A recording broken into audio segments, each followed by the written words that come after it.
Donc bienvenue, aujourd'hui on va parler du chapitre 3 du livre Noé et moi, donc page 21. Donc page 21, chapitre 3, on fait la connaissance d'un nouveau personnage, un des 3 personnages principaux, qui est Lucas. Donc le livre commence avec le nom de Lucas. Et on va voir tout de suite que Lou a une attirance pour Lucas, puisqu'elle va le décrire. Je peux voir sa chemise ouverte, je peux voir son profil, son air de bagarre, donc je peux voir la répétition. Donc ça veut dire qu'il passe beaucoup de temps à l'observer et que Lucas est un mauvais garçon. Okay, un air de bagarre, la chemise ouverte, son jean trop large, ses pieds nus dans ses baskets. Donc on peut voir que il est là, c'est le beau garçon de la classe, le rebelle, et Lou est tout à fait l'opposé, puisqu'on sait très bien que c'est une très bonne élève et qu'elle travaille très bien. Puisqu'elle est précoce, elle a sauté plusieurs classes.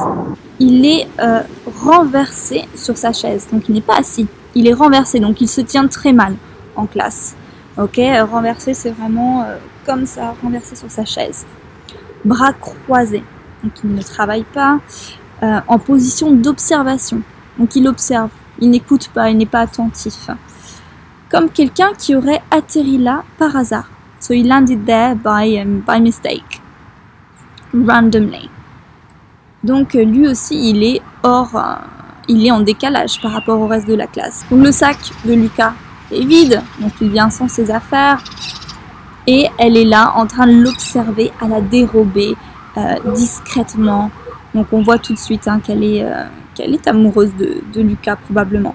Et là elle nous fait part d'un souvenir qu'elle a, donc son premier jour d'école. Donc c'est un souvenir qui l'a marqué puisqu'elle devait être stressée en ce premier jour d'école.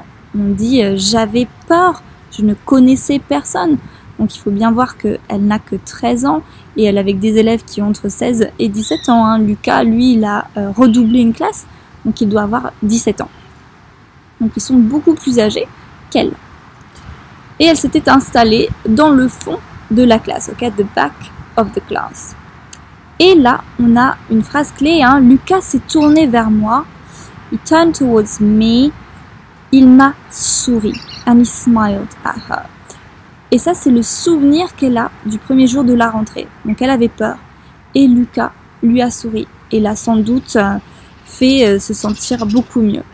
Et on a ici une description donc, de Monsieur Marin, le professeur de Lou, en parlant de Lucas.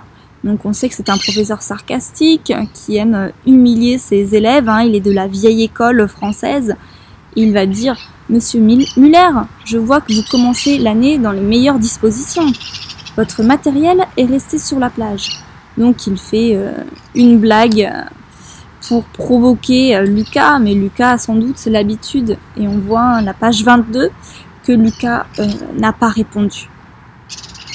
Et il a regardé Lou de nouveau. Et Lou, elle, bien sûr, est terrifiée par ce premier jour, par Monsieur Marin. Elle a beaucoup de respect pour lui. Et elle se rend compte que Lucas, lui, sans doute, n'a peur de rien. Il n'a pas peur de Monsieur Marin. Et s'il n'a pas peur de Monsieur Marin, ça veut dire que c'est quelqu'un qui n'a peur de rien, probablement. Ensuite, on a un passage qui est assez important. Monsieur Marin distribue des fiches. Et il y a une case frères et sœurs.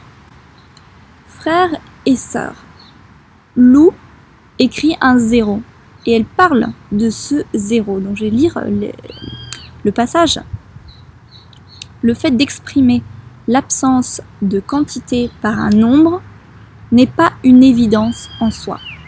Je l'ai lu dans mon encyclopédie des sciences. Donc ici on voit qu'elle nous explique de manière compliquée, en utilisant du vocabulaire scientifique encore, puisqu'elle est très avancée pour son âge. L'absence d'un objet ou d'un sujet s'exprime mieux par la phrase « il n'y en a pas » ou « plus ». Donc plus, ne plus, not anymore, ça veut dire qu'il y avait avant et maintenant il n'y a plus. Les nombres demeurent une abstraction et le 0 ne dit ni l'absence ni le chagrin. Donc ici, Si on n'a pas lu tout le livre, on ne sait pas encore ce qui va se passer, mais on peut prévoir que Lou avait sans doute un frère ou une sœur avant et qu'aujourd'hui elle n'en a plus. Et il y a ce mot chagrin pour terminer la phrase qui veut dire que Lou est triste, en est triste et donc il y a eu un drame familial. Et là donc elle se sent triste, hein, elle pense au chagrin. J'ai relevé la tête et j'ai vu que Lucas me regardait. Donc les deux se regardent. Elle pense que Lucas la regarde parce qu'elle tient son stylo de la main gauche et qu'elle est toute petite. Elle se dit il doit se demander comment je suis arrivée là, mais sans doute que pas du tout. Il la regarde parce que il est intrigué, il veut apprendre à la connaître. Il voit qu'elle est nouvelle et donc Lou, par son manque de confiance en elle, voit tout de suite ne peut pas imaginer que Lucas puisse être attiré par elle. Elle dit même Lucas était le genre de personne à qui la vie ne fait pas peur. Donc Lou va utiliser le mot peur très souvent dans le livre. Elle a souvent peur, peur de l'exposer, peur de parler devant la classe, peur de socialiser, peur pour no. Et Lucas, lui, est là pour la guider dans le livre et est celui qui va est la personne qui va la soutenir tout au long du livre. Il est resté appuyé sur sa chaise et ne prenait pas de notes. Donc c'est vraiment le garçon rebelle de la classe. Donc ils sont opposés à ce niveau-là. Elle, la jeune fille précoce, très intelligente, et lui, le rebelle qui n'a peur de rien, qui ne prend pas de notes, qui ne se concentre pas en cours. Et pour finir, on a une description donc, des camarades de la classe de Lou.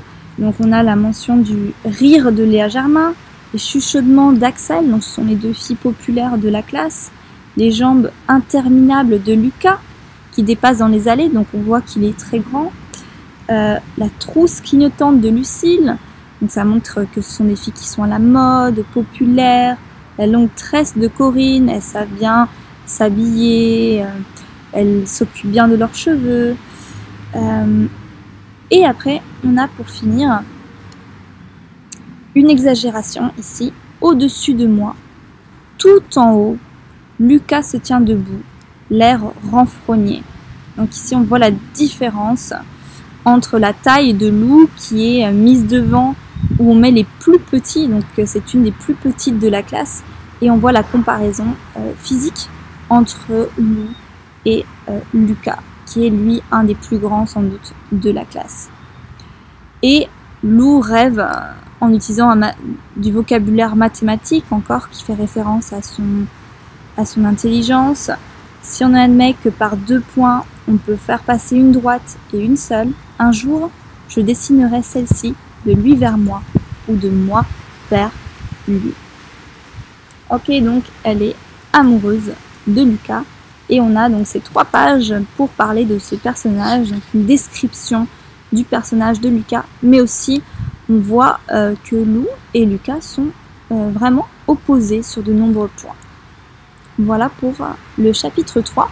Si vous avez des questions, n'hésitez pas à les poster en commentaire. Merci.